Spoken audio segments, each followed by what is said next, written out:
Coro, the leading cybersecurity platform purpose-built for small and medium-sized enterprises, protects against malware, ransomware, phishing, data leakage, network threats, insider threats, and email threats across devices, users, networks, and cloud applications. Learn more at coro.net. Can I get comfortable? Get comfy. Can I get comfortable like pretending to be on a talk show? Sit back and sit back. There you go. Have our mug with water or whatever in it. I don't need those on its own. I can't see with my glasses on. Here we are. Here we are. Technology's fun, isn't it? I'm addicted to it.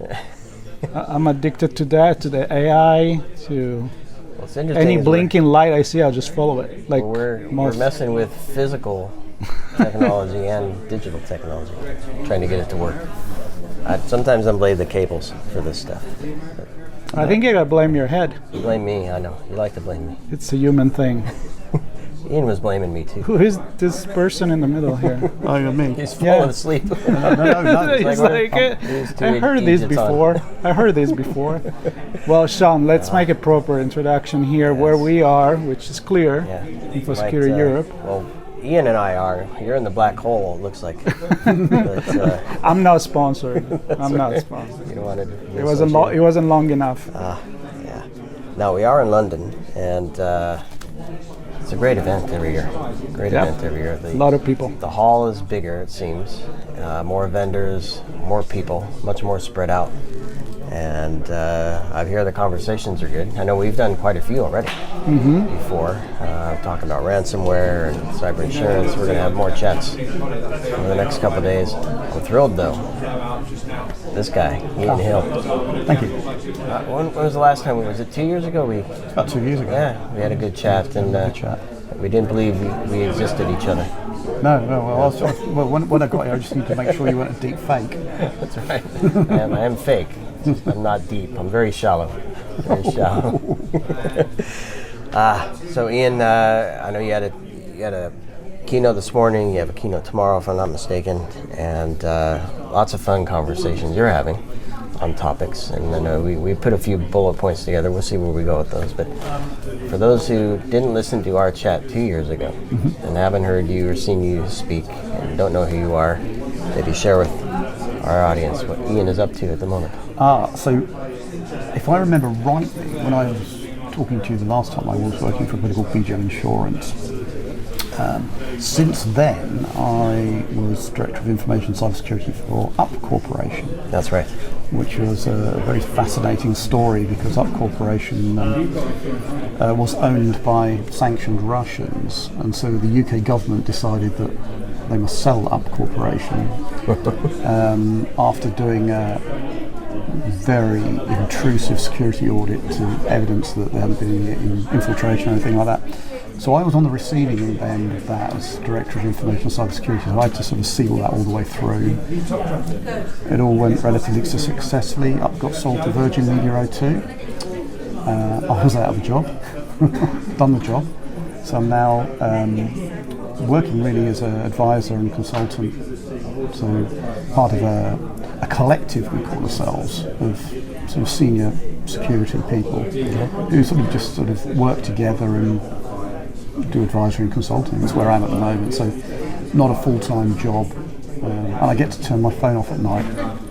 That was the big thing. I could actually turn my phone off at night and not worry about getting calls in the middle of the night saying we've got ransomware or something.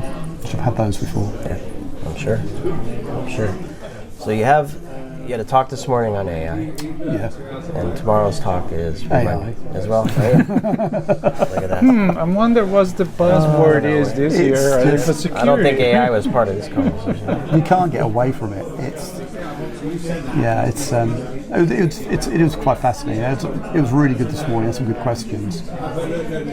But maybe I'm just cynical or old or something, but I have a more realistic view of the expectations of machine learning. I'm one of those that doesn't like to call it AI. It's non-intelligent. It's machine learning. GPT-4 and those. There's large language models, they're glorified word association models. But still automated content generation is what I... Sorry? Automated content generation is how I view it. That's it. I mean, they have the uses, no two ways about it. You know, what's been called AI, whether you call it AI, whether you call it large language model, whatever you want to call it, it is going to significantly change the way we work. It's going to change society, certainly Western, certainly developed society. It's going to change developed society radically in so many ways. I'm not really sure anybody quite knows where it's all going to go at this stage. But we can see now, even at this level, the impact it's having. But as you go into the future, as it starts to evolve, it's going to impact all elements of our lives, certainly in the developed world.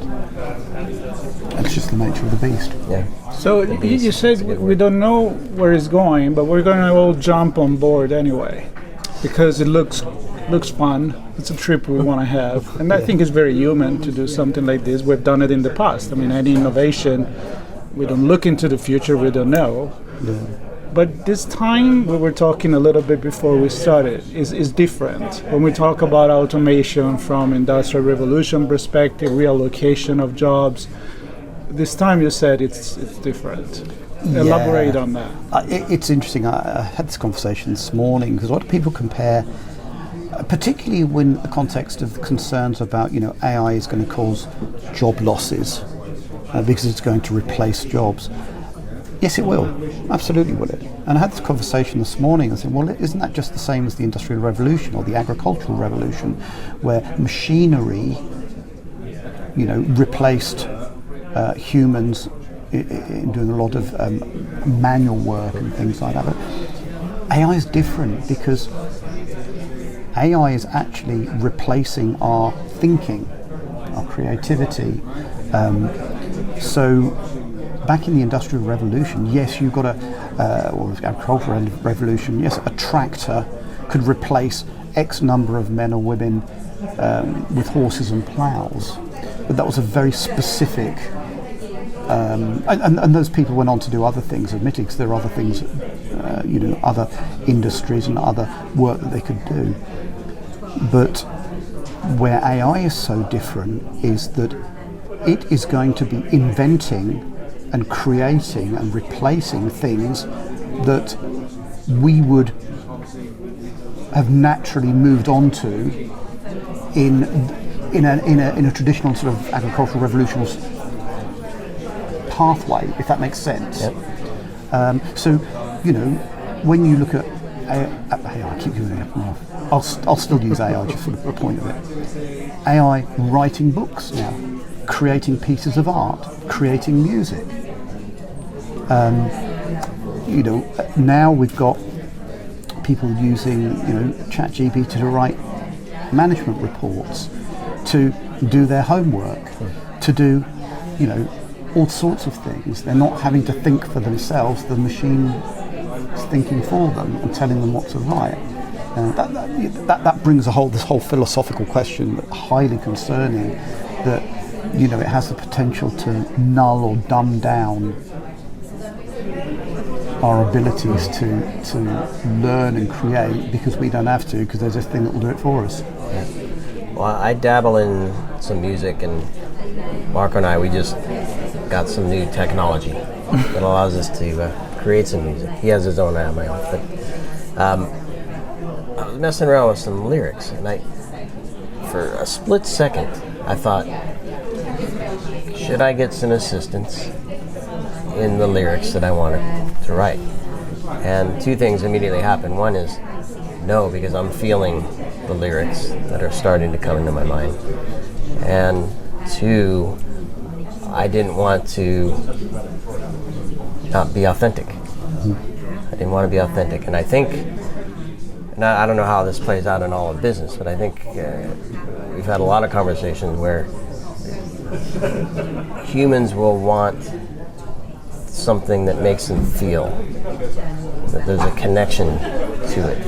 Now, there may be some things that it doesn't matter. I think we were talking before, like, do you get the the handcrafted artisans' shoes, or do you get the that are made of leather, right? I think you're right, but I would argue as well that humans potentially or inherently are lazy.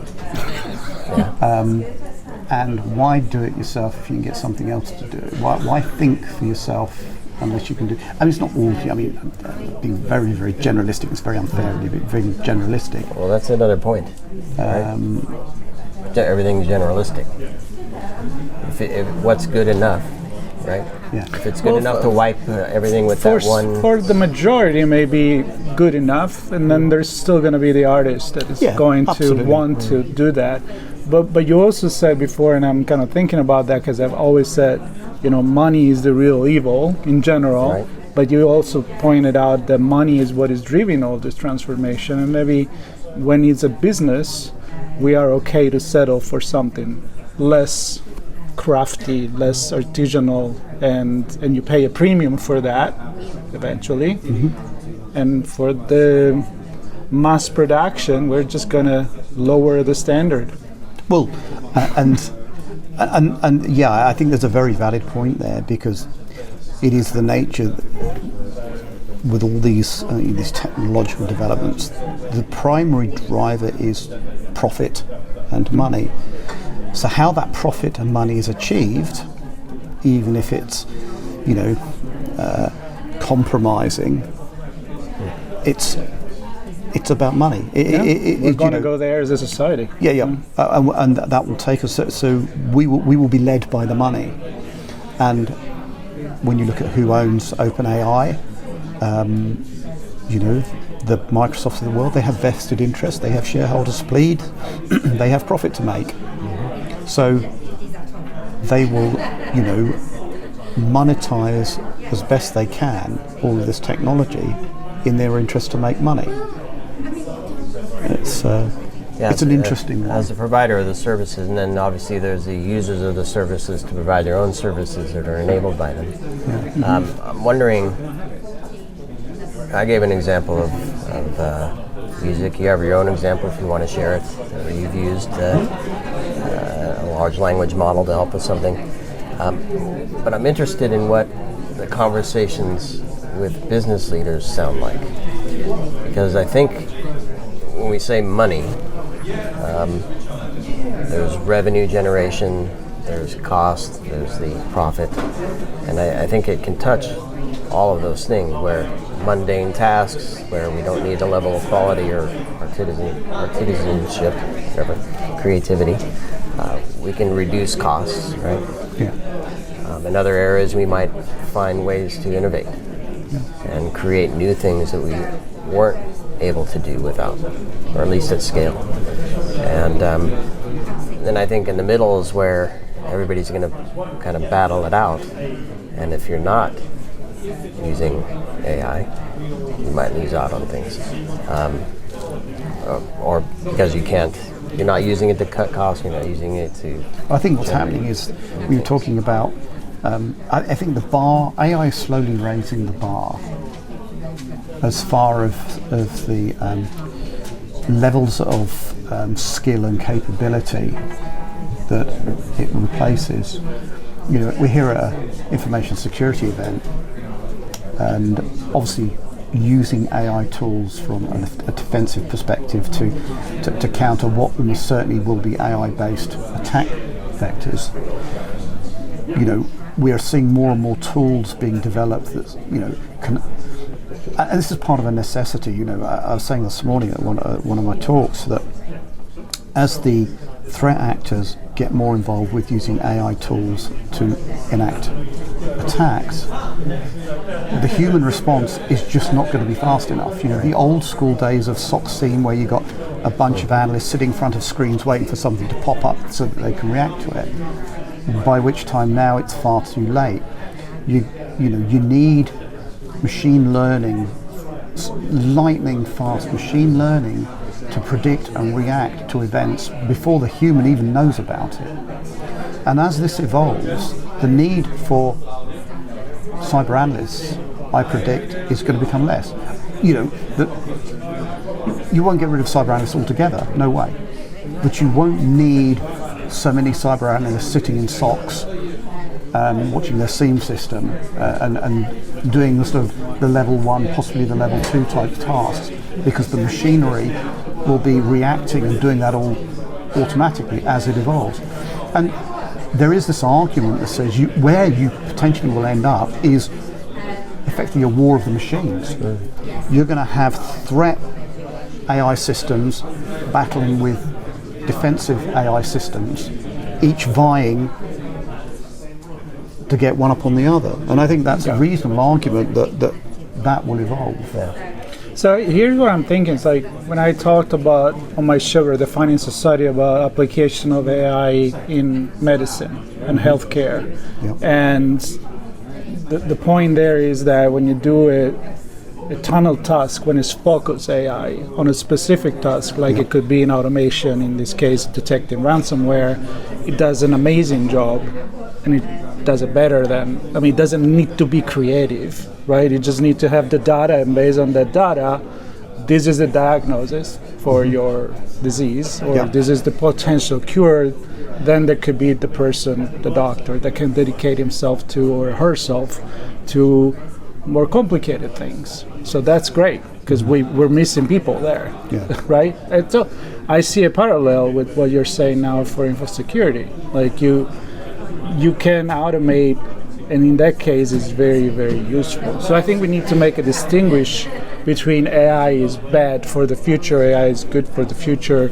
It depends what you use it for. Yeah. I think one point you brought up, which I think is very relevant, is we also need to distinguish between what is automation and what is AI. There's a lot of automation going on at the moment. Yeah. And one of the problems I have at the moment with a lot of the vendors, security vendors they're jumping on the AI bandwagon and saying that they've got some AI engine, when actually when you dig down to it, it's really just automation. It's not AI. Not even large language model. Not even large language model. It's not even A. No, because for AI to work, it needs the feedback. Yeah. It needs constant feedback so it can learn and adapt. Right. Automation really is just following a series of predefined tasks based on input criteria. But if you put AI, you sell it. Yeah. Well, if you put the AI in, you sell it. But no two ways about it. Where we're seeing in all aspects, medicine, is a fantastic one. I genuinely believe that AI systems, machine learning systems, could be a fantastic benefit to medicine and people's well-being.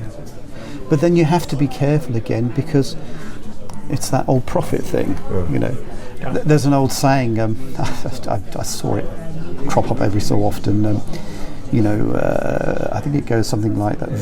Those that profit from you being ill are not trying to cure you.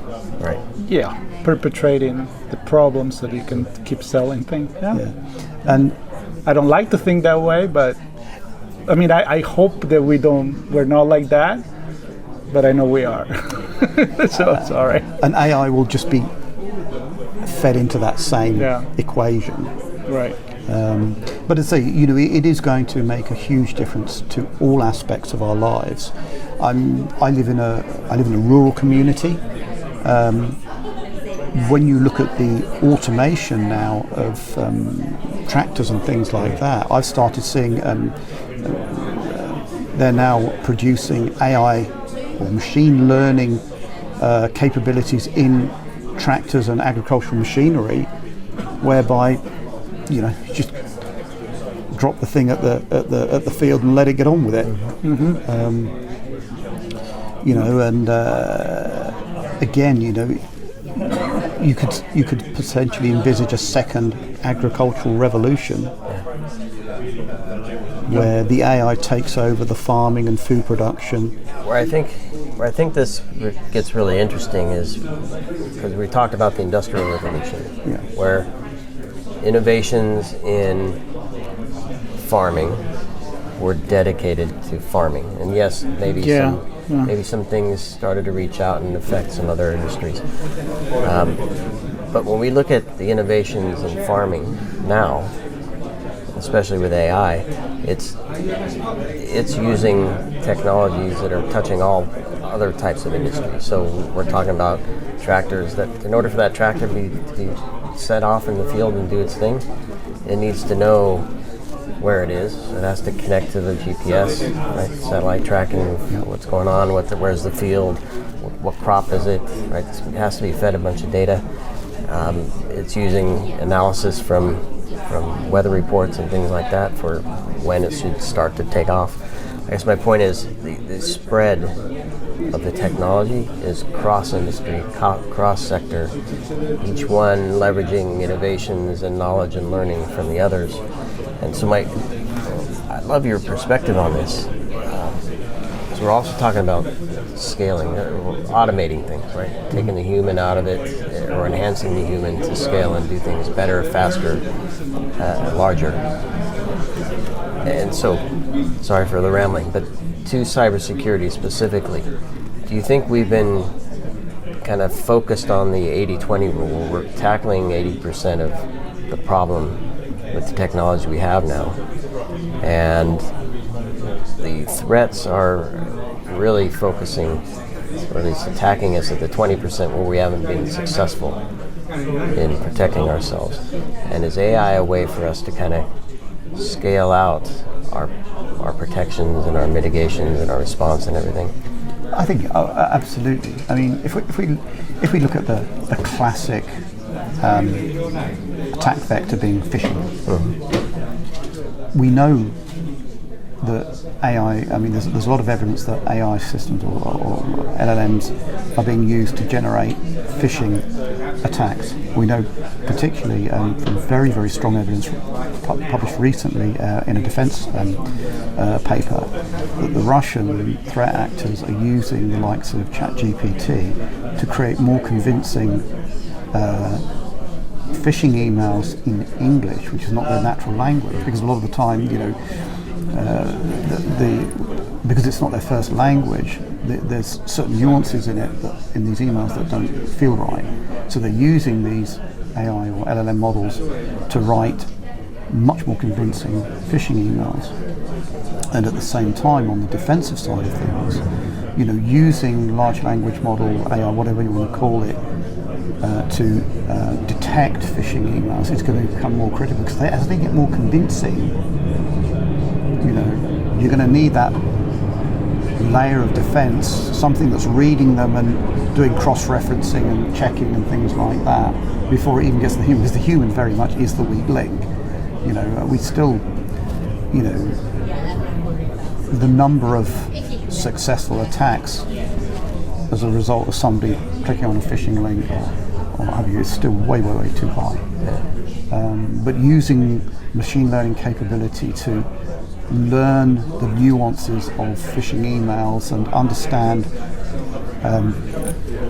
you know,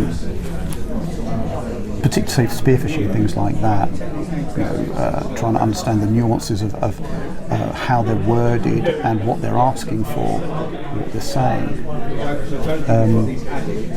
So let me press you a little bit, because that's an existing problem. Yes, we're still challenged by it. And there are a lot of technologies that are incrementally getting better at protecting us against some of those phishing and ransomware attacks.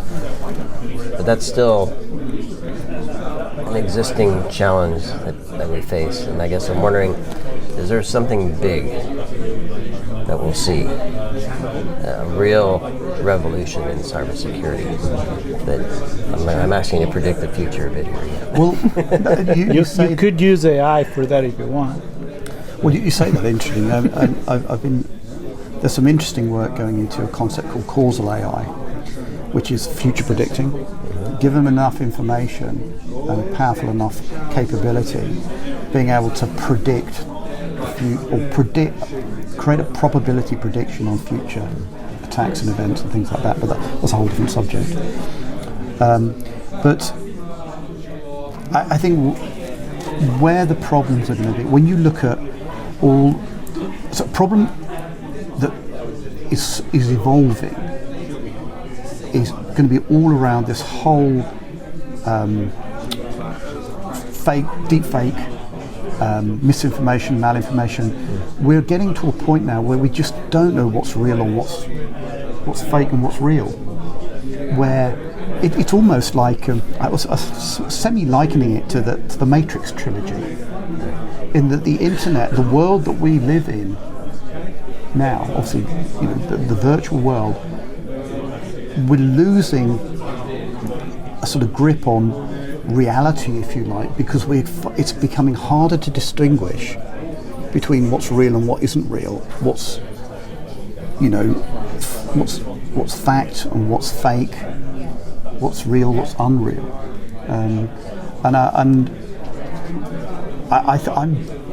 I've really no idea where it's all going to go, but it's sort of leading towards some sort of weird sort of dystopian future, whereby we become sort of subservient to it. We could end up talking for hours on that subject, so that's something I've sort of been thinking about. But I think the big problem is going to be the whole, can you trust the information? I mean, AI, there's a lot of issues with hallucinations. There's a lot of issues with, it's the information it gives is based on its learning. Where does it get its learning from? How is that learning influenced? If you remember, I think a few years ago when Yandex had some problems where it was learning from people's input and it became slightly nationalistic over its views because it was just learning from people. And this troubles me because you say hallucination and when I see them, it's very obvious, right? I'll ask it to say analyze this conversation or whatever, and it'll say that in this chat, Jim said, and I'm like, I don't know who Jim is as part of this. This is Marco, you, and Ian, and Sean. So that's, to me, that's a hallucination. It's obvious. Where I get a little more worried is in when it says you said something, and it's creating a sentence that isn't exactly what you said, or the context is different or missing, or the intent is not understood. So yes, the words were put together. It becomes more difficult for me to understand. But you see, I'm going to make a point here is that you catch it right away because you're knowledgeable of the conversation that you had, right? But the people that use it to just gain knowledge, I mean, like if they were reading a book, right, or going to the library or going on the dictionary and say, what's the meaning of this world, and generative AI is just going to tell you something that is completely off, but you have no clue what you think is true. Well, this is very true, and I'd like to actually, it does get it blatantly wrong. We had the conversation earlier on. One of my hobbies is a brewer. I brew beer. I've got the paid for GPT Plus. I asked GPT Plus a very, very simple question, which was, how much does 5 milliliters of dextrose powder weigh? So volume, weight, straightforward, 5 milliliters. And it came back with 62 kilograms rather than about 4 milligrams. It literally just came back 62.5. I remember it now, I've still got it on my phone, 62.5 kilograms. I asked it very simple, very plain. There was no ambiguity in the question. Right.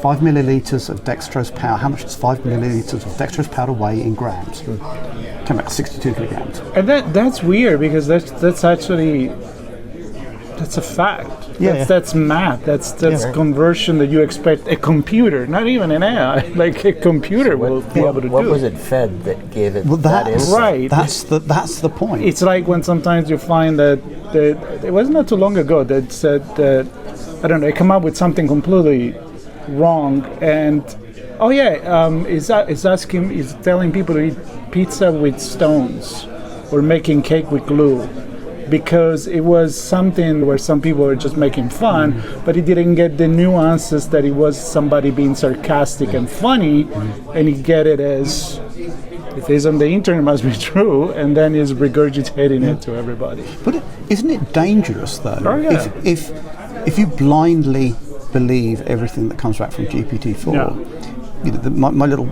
incident with a dextrose powder.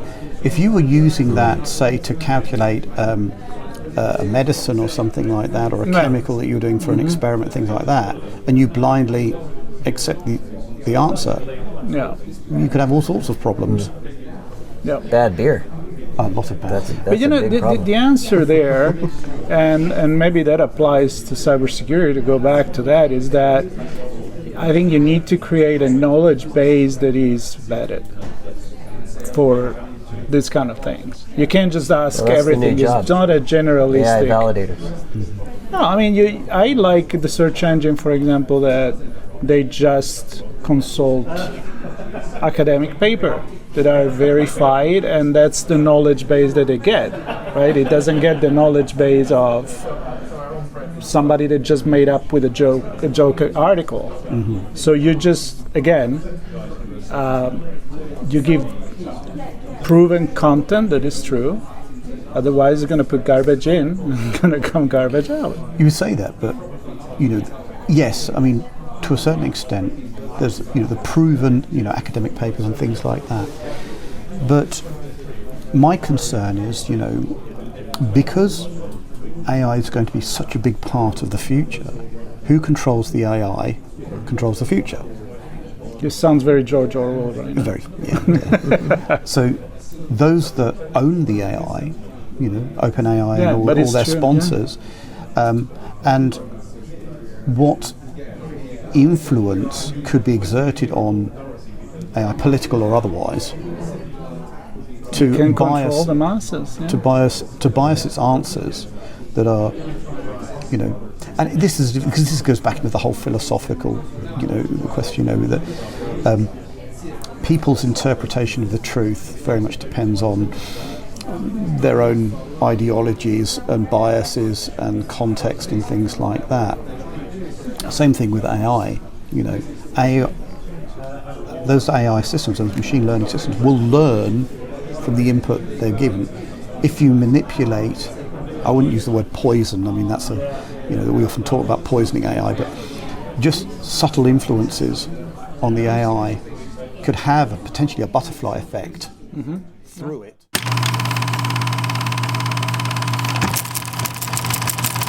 Coro, the leading cybersecurity platform purpose-built for small and medium-sized enterprises, protects against malware, ransomware, phishing, data leakage, network threats, insider threats, and email threats across devices, users, networks, and cloud applications. Learn more at coro.net.